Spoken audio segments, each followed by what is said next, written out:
Hey guys, what's up? My name is Jeanette, also known as Ms.FitVegan, and today I have a legend with me, guys. I have John Kohler.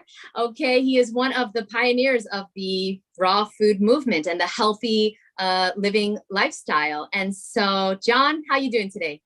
I'm doing great, and I don't want to necessarily call myself a pioneer because there's many people that did it before me. But that being said, I have been doing this for a long time, and actually, for being on YouTube, I'm one of the most longest term people on YouTube that post video regularly about raw foods. Absolutely. You're one of the first raw food people that I ever discovered. And so when did you start YouTube, John? I'd have to look it up, actually. I don't really keep track of the years. Yeah. And you know what? 12 years, maybe. I don't know, 13 now. I don't know. Yeah. And I really love you, John, because you're very passionate about health and fruit and vegetables and this healthy lifestyle, health freedom. And I really like that about you. So let's get into it. I want to know, first of all, I have a lot of questions for you, John. First of all, I want to know, how long were you 100% raw for? How do you define 100% raw? Is anybody 100% raw is my question to you. No, you're right. Cashews aren't raw. These mangoes in the store are heat treated. No, you're right. Okay. How long were you eating how you were not cooking your food? Overt cook foods or whatever. Yeah. Yes. So, yeah, it was like 25 years or so. Like I just straight up just ate only raw foods. I rarely ate the cashews, and I tried to do the best I can to stick to raw. I didn't cook or heat process anything and just did it all raw. And maybe there's some heat processed herbs or some other small things that I ate. It's, on just randomly, but I never got like pasteurized juices. That was just not what I ate. So yeah, it was only been within the last few years that I started eating heat processed foods.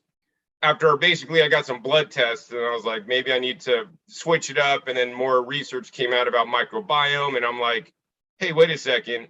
I may be eating for me, but I'm not really eating for my gut buddies when I'm eating, a lot of fruits and vegetables and basically neglecting other food categories that you need to heat process to eat. Yeah, so I want to talk to you about that. So first of all, when you were eating, raw vegan diet, did you heal any issues? Did you have any health issues before you got healthy, before you started eating lots of living foods? Oh, absolutely. Yeah. So I had a lot of different issues. I had dry skin issues, eczema, had like allergies, asthma. Yeah. I had all those things. And plus the doctors said I had like a weak immune system. So, I felt normal otherwise, but I had all these little small things and almost lost my life when I was younger due to the immune system challenges. And I guess I got spinal meningitis and the doctor said I might not make it out of the hospital alive. So, I had some challenges. It wasn't like I was feeling sick or I had chronic fatigue and I was in bed all day. Like I was totally operating normally, but just wasn't at my peak performance.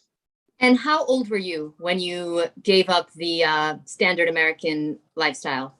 I just graduated college. I don't really count the years, but I was like early, mid-20s. And so how did you eat before you went raw? When I was growing up as a child, my parents would shop at the co-op and they wouldn't really allow us to get things like soda. We would get like apple juice with the cloudy stuff in there. Back in the day, my parents had a juicer that they did let us use, but we didn't use it very often. And then we tried to eat like some meat, but not like hot dogs. We weren't allowed hot dogs. And then when I left the home, then I basically was on a college diet, eating like top ramen. And, at least by then, I think I'd cut out red meat. So I was still eating chicken and fish. But the fact of the matter is, before I went raw, I wasn't eating enough fruits and vegetables. Basically. I'm not going to say I was. I was eating too much processed American junk food. Although it was on the healthier side, it still was nowhere to what I understand healthy to be these days. And how did you discover this living foods lifestyle, John? One step at a time. So it wasn't just like an internet web search and I found a YouTube video, because that did not even exist when I got into this stuff. So it was a step at a time. So the first step was actually I saw an infomercial on TV, Jay Cordich, the juice man, selling a juicer. And John, I have so, his book right here. yeah, I love that book. That book came with the juicer. That's actually one of my favorite juicing books of all time. Me too. Me Yeah, yeah. too. Even though it's quite old, I want to write a juicing book one day that will be better because it'll have more updated info. But that's a solid book. I still recommend it today. So I saw his infomercial, and that was like my first, like, hey, when you drink juice, when you drink fresh juice, it is raw, right? If you make it yourself, if you buy it at the store, might not be. It's probably not raw. And so yeah, then I started basically juicing for like half of my food. I'd have like a juice in the morning, have my regular lunch, and then afternoon I'd have a juice, and then I'd have dinner. So that was like really displacing a lot of the healthier junk food, or more whole food style diet, but still animal products that I would eat. And then later on, I did that for about 6 months. And later on, I picked up a book called Cleanse and Purify Thyself by Dr. Richard Anderson. And he talks about colon cleansing and doing psyllium bentonite shakes with herbal chomper and I chlorophyll. love that book. I Yeah, love like that old book school. too. Yeah, Yeah, that's one of my old school. favorites. Yeah. So then I read that, and in that book, the guy's like, you should go on a juice fast basically before you go on this cleanse because it kind of alkalinizes you and gets you ready. And I'm like, holy crap, I've been already juicing for about 6 months, and now I find this book. It's like totally meant to be because I've already doing this. And then it's like, then he's talking in that book how people heal their skin conditions and all these things. And like, and if you go on this cleanse, you shouldn't just go back to eating what you were eating before, because then you're going to toxify yourself, which, I have a little bit different opinions on that these days than maybe the more hardcore approach. But I believed it at the time, and I'm like, I need to go on this cleanse. I've been juicing. I went on the cleanse hardcore. I guess I missed the part in the book where they said you could drink as much juice as you want on the cleanse. So I drank as much water as I wanted on the cleanse. So I basically did water, herbs, psyllium bentonite, herbal chopper, chlorophyll, or whatever, for like, I don't know, 2 weeks or whatever, like around the clock, just taking that stuff. So it was like a pretty hardcore, almost a water fast, not quite. And so that like had a profound effect on me. And I remember just like 2 weeks later, I was taking a shower in my shower, and I looked at my skin on my body, and for the first time in my life, it had 100% cleared up, because I had eczema and ichthyosis as a child. And the doctor, the pediatrician, would always say, when you're like a teenager, you're going to get your hormones and you're going to grow out of it. He like give me this false hope, and he'd give me all these cortisone creams and things to put on my skin that never did anything. They never made my skin condition go away.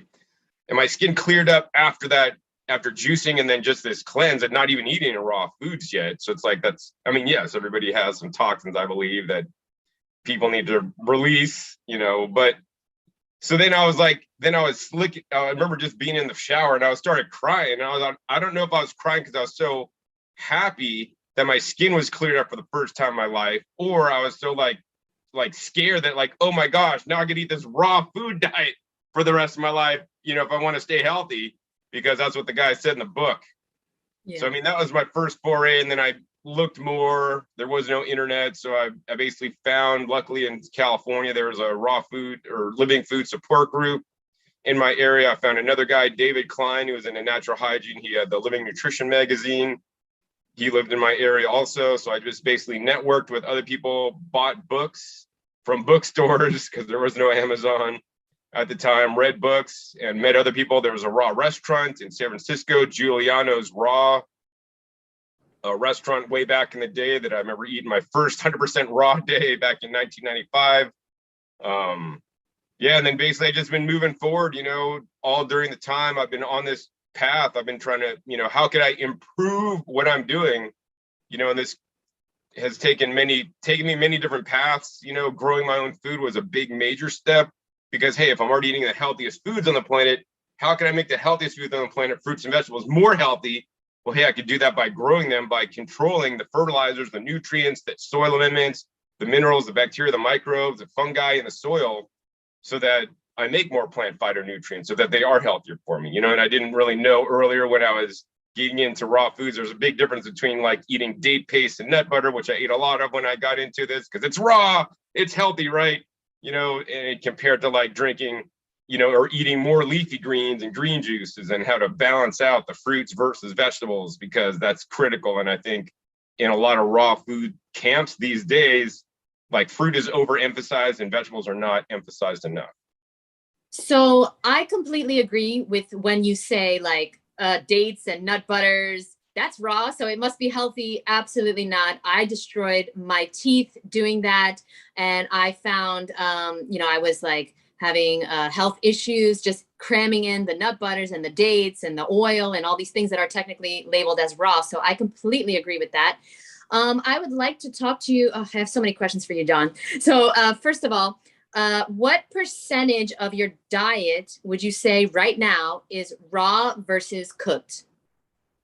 I mean, I don't really calculate these things on a daily basis, but what I will tell you is the foods that I eat that are heat processed are generally very low calorie. So tonight, for example, I'll be cooking 2 artichokes in the Instant Pot, and it's like, I think an artichoke's like 50 calories. So it's like maybe 100 calories. Last night I had some okra, eggplant, and broccoli, that I had small amounts of cooked food, but everything, like, basically, people would say, John, you're raw till 4. No, I'm not doing raw till 4. That's a great, if you guys want to use that program, sometimes I eat heat processed foods early in the day. Sometimes I do it later. But the thing is, I differentiate between the heat processed foods I eat. I just don't eat. I don't go out to the stupid vegan place. I methodically prepare and heat process my foods, because as a raw foodist, I completely understand the way you process your food, whether you want to put it in a dehydrator and dehydrate it at a low temperature for a long time. You may be keeping the enzymes, but you're losing the phytonutrients based on scientific published studies. When you're blending in a Vitamix, right, you're basically, without a vacuum, you're losing valuable oxygen sensitive vitamins and polyphenols and other nutrients, right? When I heat process, yes, I'm going to lose some things, but I'm gaining some things as well. So I really want to dial in and make sure I process the foods to make them more digestible and edible for me, right? Because eating some raw eggplant ain't too fun. But also at the same time, minimizing the damage, the destruction that heat processing does. I do not advocate for all methods of cooking your food. I advocate still, as a raw foodist, primarily, that most heat processed foods is quite bad, quite toxic, carcinogenic, and it should not be done. My only exception for heat processing food is when you cook with water, whether you're going to boil, steam, or better yet, using pressure cooking in steam, where the temperature does not get too hot to create a lot of those bad things that cooking causes. So I'm saying maybe 10% of my calories, maybe creeping up to 20% some days, but I never really keep track. But I still eat lots of fruit, eat lots of vegetables in a salad or soup every day, drink my green juice every day. I drink like maybe a fruit juice or a root juice every day, also to fill in extra calories as well. Yes, I love that. I agree with the way you cook it is very, very important. Absolutely. And all cooked food is not created equal, just like all raw food is not created equal, right? Exactly. And so, okay, you said you got a blood test, and I want to know, first of all, on your 25-year journey as a raw foodist, eating all the raw foods, some healthy, some not healthy, right? Did you get regular blood tests throughout that 25-year period, or did you just get one recently in the last few years? I've done them as much and as often as I can. I've been getting them through for a long time. I don't know if I got them year 1 or year 2, but by the time I met Dr. Rick Dina, and when he got into his own practice and he was doing blood test consults, I definitely got on it then. And I've known Dr. Dina for like a long time. So he has a lot of my back records, and when I did them, because I don't generally keep them, but he would always go over them with me, and they would pretty much always be stable. Many things would be stable over time. That being said, blood tests are only one factor. And more recently, because once again, when I started, they had blood tests. And nowadays they're even testing for probably things that they weren't testing for when I got started in raw foods. But when I got started in raw foods, they didn't have microbiome testing. And I surely wish they did. And I wish I knew about it then, because I would have got it right then and there. Because, because I did get a microbiome test, and, for eating raw foods in this perfect diet that, people would say we should all eat raw and all this stuff, my microbiome was not exactly where I'd like it to be. Now, I'm sure my microbiome is a lot better than based on some of the YouTube videos I've seen from standard American diet eaters. I'm like, I blow those people away. But, you would think my microbiome, if I'm eating this perfect diet that's perfectly designed for humans, my microbiome would reflect that. And, it's not where I want it to be. So I'm determining why that's happening, and I'm making some changes to try to shift my microbiome. And part of that is the reason why I'm eating some heat processed foods, and also, make some changes. Because, I mean, the whole thing for me is a lot of people in the raw foods and fruit-based community is like, fruit is good. It's the best food. You just need to eat fruit. You don't need to eat anything else. And, maybe 20 years ago when I got in this, I could agree with that more. But nowadays, especially based on the science, because I look at the science, I listen to other plant-based doctors that are talking about this stuff, variety is key. And what I do realize, and I've looked these things up, every different kind of plant food has different kinds of fibers, right? And a whole spectrum of different nutrients and different sugars and polysaccharides and all kinds of stuff. And it's like just eating fruit, you're getting kind of a subset of certain nutrients, but then you're going to miss others.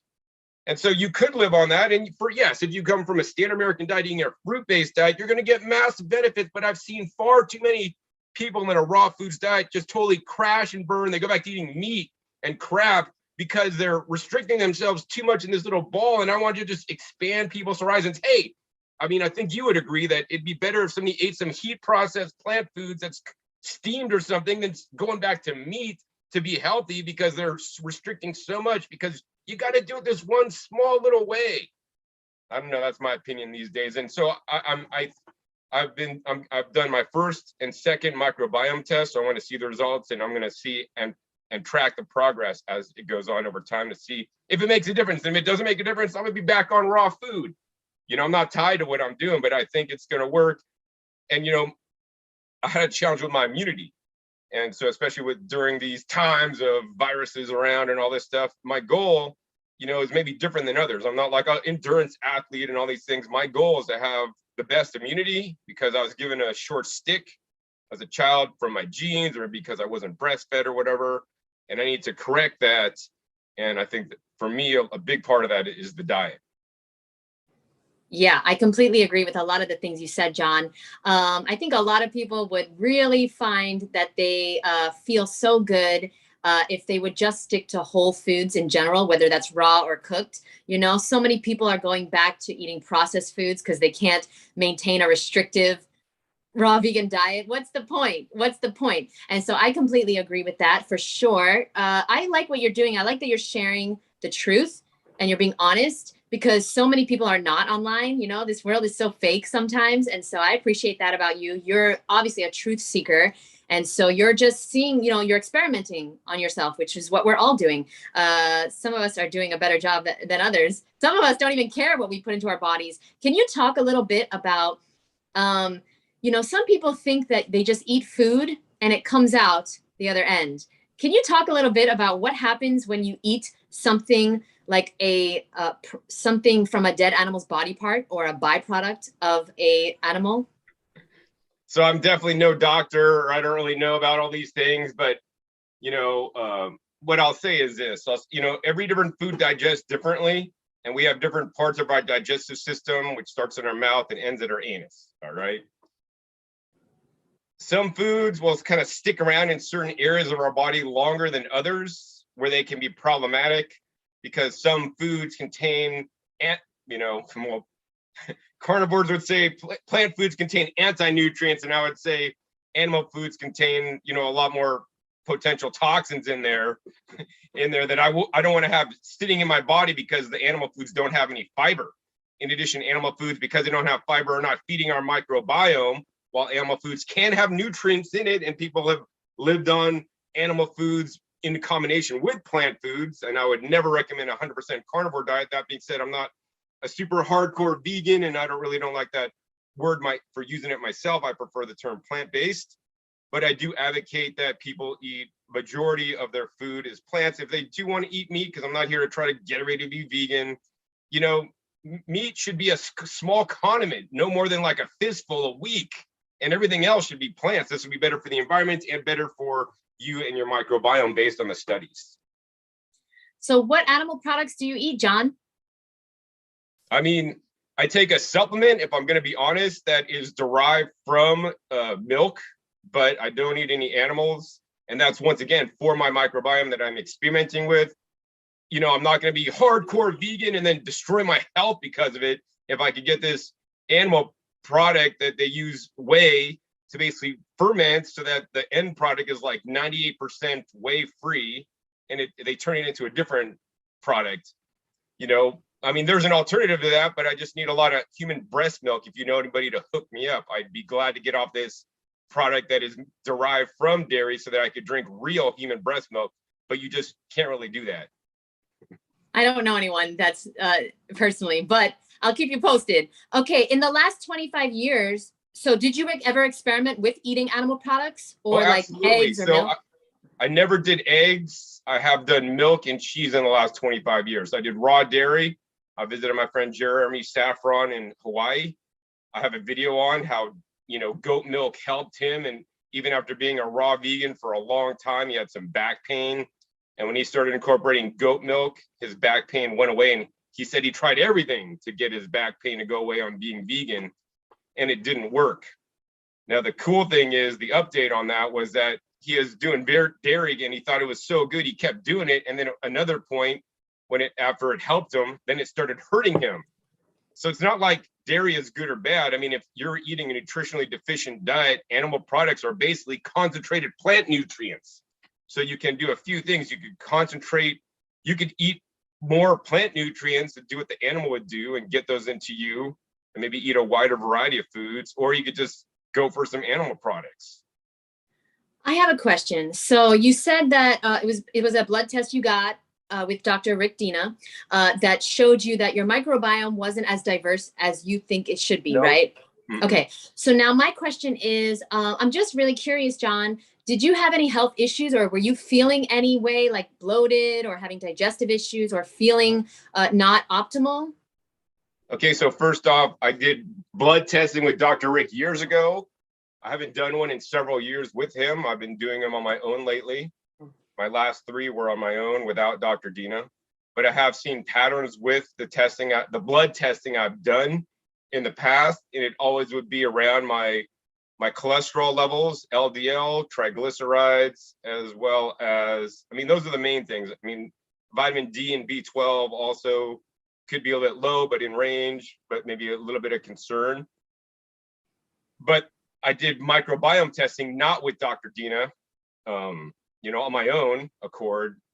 So, and that was not where I wanted to be. So we have a couple different tests, you know, that I've done. I mean, I've done a lot of more tests than that, but it's my microbiome testing that, you know, isn't where I think it would be as somebody who's eating the proper and appropriate diet for the humans. Yes. Thank you, by the way, John, for letting me ask you so many different questions. My next question is about colonics. How do you feel about colonics? Have you gotten them over the years? What's your experience been? Yeah, so when I got into the raw diet and when I did the Rise and Shine cleanse, you know, they basically recommend colonics. And I did do colonics with an amazing colonic practitioner back in the day, like super old school. And all during my career as a raw foodist, I've barely done any colonics. I mean, I visited Donna Perone, I don't know, she's really cool, in New York years ago, and I got a colonic from her that actually came out and it sprayed shit all over, which is kind of crazy. And then I've done a few random enemas, you know, just if I had like a stomach ache that wasn't going away or something weird, figuring I just need to flush out. But I mean, I'm not into all that kind of stuff. I think that for the right person, it could be quite helpful, you know, and especially at the beginning of your journey, but like, it, you know, I think that also could be quite problematic, washing out your colon too much, because it's not really meant to do that like on a regular basis. And you may have to remove your colon, and it may be the cause of people having to remove their colon, you know, in some cases. I don't really know. So like, how many colonics do you think, if you had to guess, that you had in your life? I mean, it was all when I started raw foods, you know, I maybe went for like less than 10 or 12. because it was like every week as I was doing the rise and shine plus a little bit more when I was feeling backed up, and then like maybe one or two more over the years, like hardly any. Okay. Just a few more questions, John. What are some, so you do eat fruits. You're not against fruits. Are there any fruits that you will not eat? Like, yeah, I mean, certain conventional fruits that are high sprayed, like strawberries and other berries, things that are on the dirty dozen. I generally buy like only organic fruits with few exceptions. If it's available organically, I won't buy it conventionally, pretty much. I really try to avoid these days due to teeth issues that I have a video coming out on, like highly acidic fruits. So you'll barely ever find me eating straight pineapple, like just from the pineapple. You'll barely ever find me eating like straight citrus because it's just way too acid. My teeth are too sensitive to handle that these days because of, believing that we didn't need to brush our teeth because animals don't brush their teeth, and not taking care of my teeth as I should have. Yeah. Did you, do you still eat dried fruit, and did you eat a lot in the past? I mean, so I ate like a lot of dates and, when I was younger, but like, it wasn't never really, I think, like a big part of my diet, I could say, maybe like a few at night to snack on. But I see a lot of people raw foodists like just pound in, the dates. And I believe that's because, they need more calories and they're just basically under eating other foods. And I would encourage them to, hey, I would rather eat some heat processed, cooked and cooled purple potatoes instead of eating dates these days, personally myself. And once again, when I do process and heat process my food, in like almost all cases, it's plain. So it's not like I'm taking eggplants and putting all these sauces and ketchups and salt. I just cook the eggplants plain, cooked in water. Sometimes I cook them in juice, actually, and then I just eat them plain. And that's just how it is. Because I think that once you start flavoring stuff, then you can just get too crazy. If you start cooking potatoes and adding salt and butter, it's over. Absolutely agree. You're denaturing it. Absolutely. So besides fruit and vegetables, if you could recommend 3 things that people should consider adding to their diet, what would you say? Fruits and vegetables are all good. I think the other things that are very important, if you like, mushrooms are not technically a vegetable. I think mushrooms are actually quite important. I heat process my mushrooms, although I've been also eating mushroom powders for many years these days that have probably, been heat processed, although it's dried when I get it. And then, well, some of them might not be. Also, the beans and legumes are some of the healthiest foods on the planet. And that, if you want to eat them raw, you could do that. You could soak and sprout them, like certain ones, like lentils. Other ones should definitely not be sprouted because they could kill you, like kidney beans. I heat process them these days. Let's see what else. The other one I'd say is, like, I don't think a rice is a super ideal food, but if a food's gonna be purple, then I'm gonna eat it. So I eat like purple jaspberry rice, which is super high in anthocyanins, and I'd rather eat purple rice high in anthocyanins instead of bananas that are imported these days myself. So yes. So do you eat what about seaweed, John? Do you eat seaweed?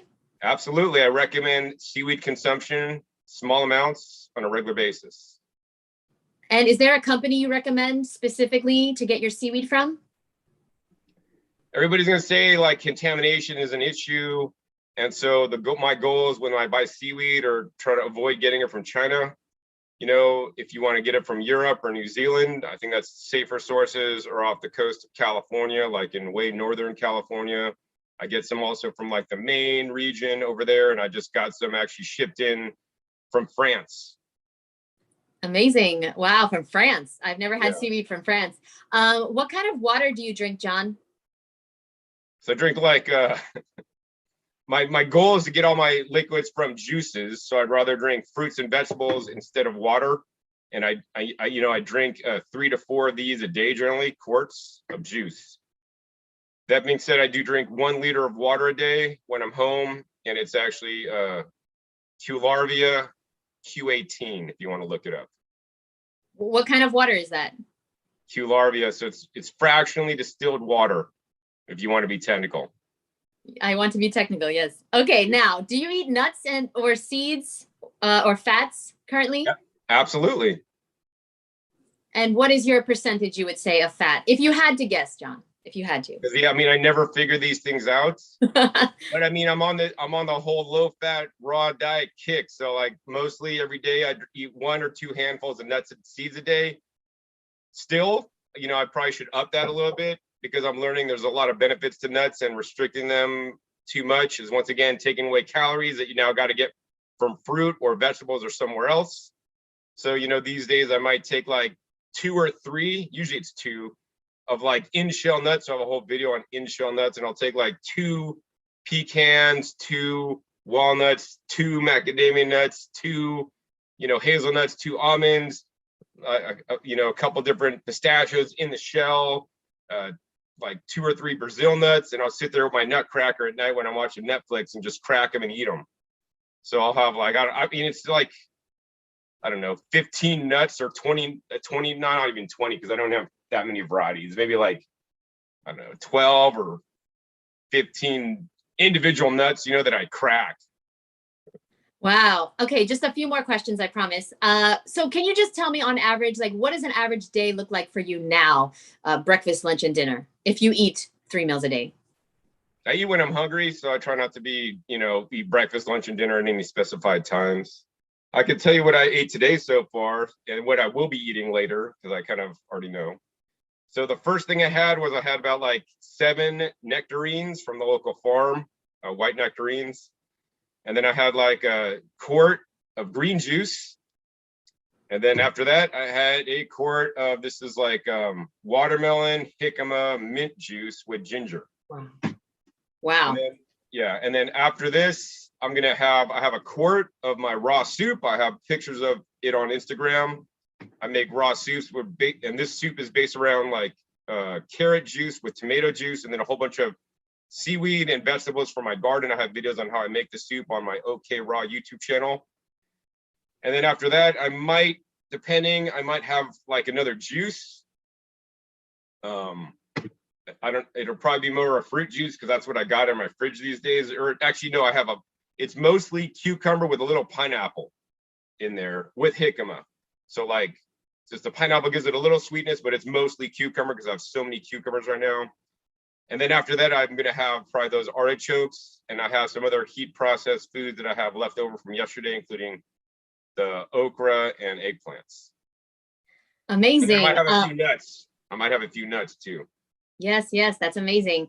And so I consider you an expert in a lot of different things. One of them is obviously juicers. Okay, everybody go to discountjuicers.com if you haven't already. So John, what is your go-to favorite juicer that you would recommend? That's the easiest question. For somebody who has never had a juicer before. I mean, that's the easy answer, because I mean, my go-to juicer that I use the most these days is the Nama J2 juicer. And it's just super easy. You load it up, shut the lid. I mean, actually, this was made in the Nama J2. Almost all the juices you see me post on Instagram are made in the J2 because it's easy. And I mean, I've been pushing stuff in juicers like 27 years, and it gets old. And the J2 makes it easy. Now, it doesn't make the most yield, you know, doesn't make the highest quality juice, but, you know, it's right up there, pretty high up there. But the thing is, it's got convenience. And if using a convenient and easy juicer will get you to juice instead of not make juice, instead buy a bottled or pasteurized juice, or instead drink a kombucha or a soda that you just crack open, it's going to be way better. Because, you know, I advocate for eating more fruits and vegetables. Hopefully they're raw, but if you got to heat process them, you know, that could be good too if you're doing it in water. How is it on the foam, John? Like for apples and stuff. How is it with? Do you have to strain the juice from the Nama J2? So I personally strain the juice, and you know, I could sell you a juicer that makes less foam if that's your primary goal. You just got to tell me exactly what you want, because we could do vacuum juice in a blender, and that'll create the least foam. But foam is only that dissolved the air that you see that's created what many people don't understand is that there's dissolved oxygen in your juice when the juice is being made. And so I know the juicers that will actually put less dissolved oxygen into the juice in the first place. That is the oxygen that's in the juice that you don't see. In addition, I have videos on how if you do make a juice with dissolved oxygen, how you can remove it from the juice so your juices could store fresher for longer, because the dissolved oxygen breaks down the nutrients. And like, nobody's going to tell you this. I mean, people in the beer industry and the wine industry, they deoxygenate their wines and beers after they're made because they know the oxygen that's, like in the liquid will oxidize their product and make it go bad faster. So I'm taking that same technology and I do that with my juices. So this is how crazy I get, and people may think I'm weird for doing all this stuff, but like, this is just part of my journey on, hey, how can I do this better for me? And then how can I do this better for other people to make other people's lives better? Yeah, I don't think you're crazy. I think you're the best at what you do, John. And I appreciate that. And so, what is the juicer that you recommend for the least amount of oxygen in the juice? So I recommend, if you want to put the least amount of dissolved oxygen in the juice, I recommend vacuum blending and using a Alexa's nut milk bag. It's available at alexasbags.com. So if you use a vacuum blender, before you blend, you suck out the oxygen out of the carafe. So as you're grinding everything up, oxygen is not being bombarded on all the different oxygen sensitive phytonutrients to reduce them. So now you're not creating dissolved oxygen in the liquid as you make it. The next step is you then pour it into this bag, which I probably have some over there, and you squeeze it out. Now in that step, you will put some oxygen in there unless you're super really careful, but you're still putting minimal oxygen in there. And then you can remove it with a powerful vacuum pump like I show in some of my videos. And if that's too much work, because you don't want to vacuum, that's too much work, John. That's too much work. So then you just want to get a Santa 727 juicer, and you want to run it at the 40 RPM speed. Santa 727?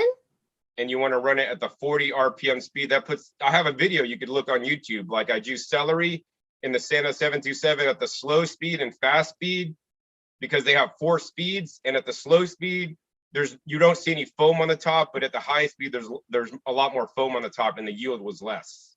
Wow. I'm going to look that video up. Thank you so much. Yeah. And so, yeah, I mean, I really appreciate all the work and research you've done, because you're helping people to know the best, in a world full of, good, better, and best. I'm always looking for the best of everything. And so you're also an expert on growing your own food, obviously. And so, I get a lot of questions. I told people I was going live with you, and everybody wanted to know what's the easiest thing they can grow in their house.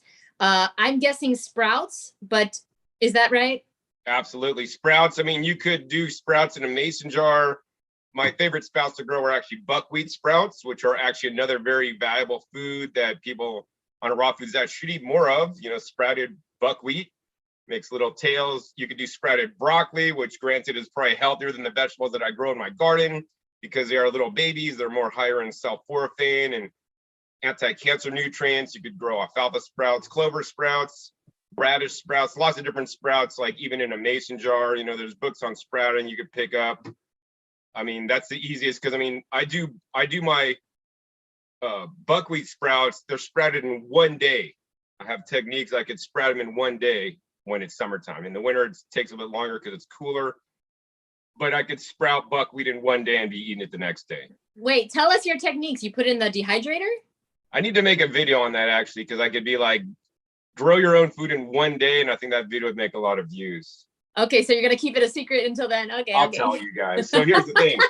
So, okay, first you want to get the buckwheat, right? You want to put it in a mason jar, right? And like put this much buckwheat in there, and then fill the rest up with water. Then you need to do the secret step. You take a vacuum lid. Now you suck the oxygen out of the water. This is like marinating. This forces the water into the buckwheat. So it's like a super fast soak. So you don't have to soak it as long, because it's forcing water in there. It's like being in a hyperbaric chamber, for those of you guys that are familiar with that, forces the oxygen inside you. Then, and you only need to soak it like that for like maybe an hour max. So your soak time is an hour, right? Then after you're done soaking, you pour all that off. It'll be really super slimy. Then you're going to rinse it really good with warm water, not cold water, right? And rinse it until like the water comes out clear and not all gloopy and gelatinous, right? Then you're going to put it somewhere really warm in your house. Like here in Vegas, I could put it outside, but not in direct sun because it's so hot. It's like 100 degrees. The heat, and then you got to remember to rinse it several times a day to keep them moist. Keep it at an angle so that the water does not pool in there. And you could have little tails on them by the next day, you know, if you have the heat and you did the power soak and you're keeping them moist. In the wintertime, I'll put this on top of a appliance that stays warm. You could put it on top of your fridge, but you know, so in the wintertime, it might take me 2 days, but in the summertime, man, 1 day flat, they got little tails on them and that's when they're ready to eat. You don't want to let buckwheat get too long because then it starts tasting funky. Is it true that buckwheat is a fruit? Why? Where? I mean, why do I've I heard think that too, you know, I mean, buckwheat is more like a fruit than a grain. Absolutely. I would say that. Yeah, I thought I read that somewhere.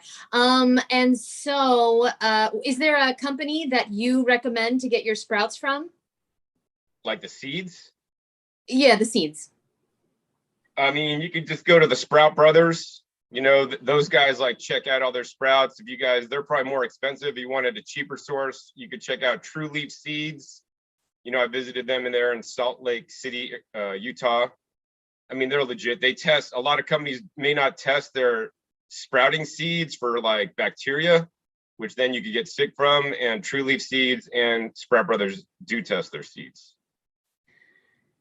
Well, thank you so much, John. So this is my last question for you. First of all, I want to say thank you to everyone who's watching and made it this far and watched to the end of the video. I want to say, please go follow John if you're not already. John, where can people find more information about you and everything you do? So my YouTube channels are my primary outlet that I'm most, you know, popular on. I have 3 different YouTube channels.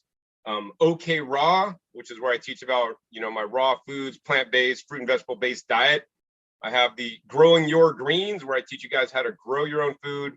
I think I have over 1,600 videos on growing your greens. I have over 600 episodes on okraw, and I have over 600 episodes on my other YouTube channel, Discount Juicers, where I test all the equipment and share with you guys, you know, the right equipment so you can find the right juicer or other appliance to process your fruits and vegetables for you. And then, you can check me on Instagram.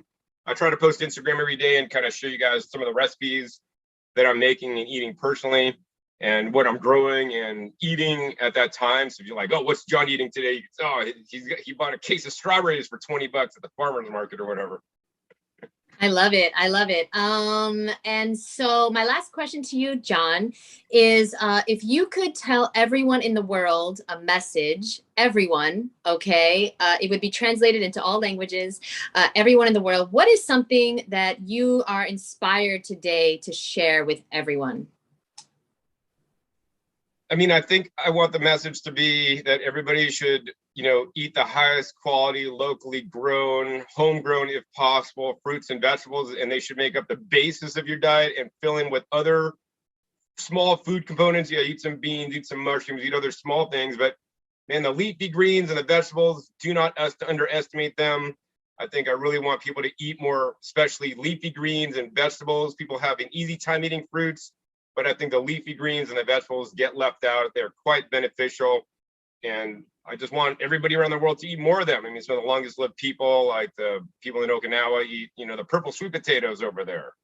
And, you know, one of the reasons why I started eating, you know, heat processed and cooled purple sweet potatoes is because the Okinawans, plus also I've looked up the data and research on the resistant starch that's created when you heat and then cool things like purple potatoes that, you know, are kind of harder to find certain resistant starches on our raw vegan diet. Most people on a raw vegan diet may not be eating hardly any resistant starches actually, and that's not feeding their gut microbiome. Wait, what is the difference between starches and resistant starches? So starches could get digested and resistant starches is resistant to digestion. Uh-huh. And so wait, purple potatoes are resistant starches?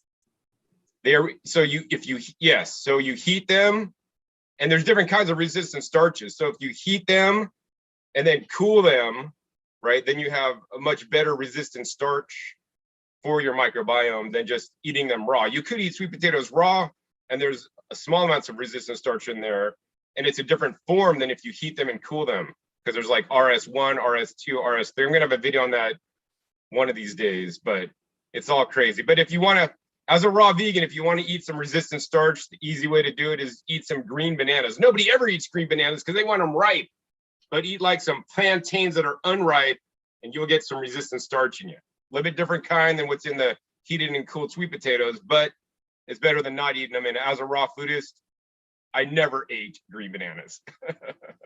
I've never heard of this before. I'm gonna have to do some research, or I'll wait for your video. I'll wait for your video. Wait for my video. Yeah, there you go. Yeah. Thank you so much, John. I really appreciate you. And thank you for coming to Zoom with me, because guys, we tried to do this on Instagram. Instagram wouldn't let me. I don't know. There's something wrong with my account. It won't let me go live right now. And guys, if you liked this video, please take a moment to subscribe, give it a thumbs up, and comment down below if you have any experience with anything that we talked about today, or you have any tips and tricks on how to be your healthiest, best version of yourself. Thank you so much, John. I really appreciate you for your time, your research, for everything you do for the world to help people know how to take care of this body that we're given, you know? And there's no manual. They don't teach us this stuff in school. And so I really appreciate all your research and everything you do. So thank you so much, John. You're quite welcome.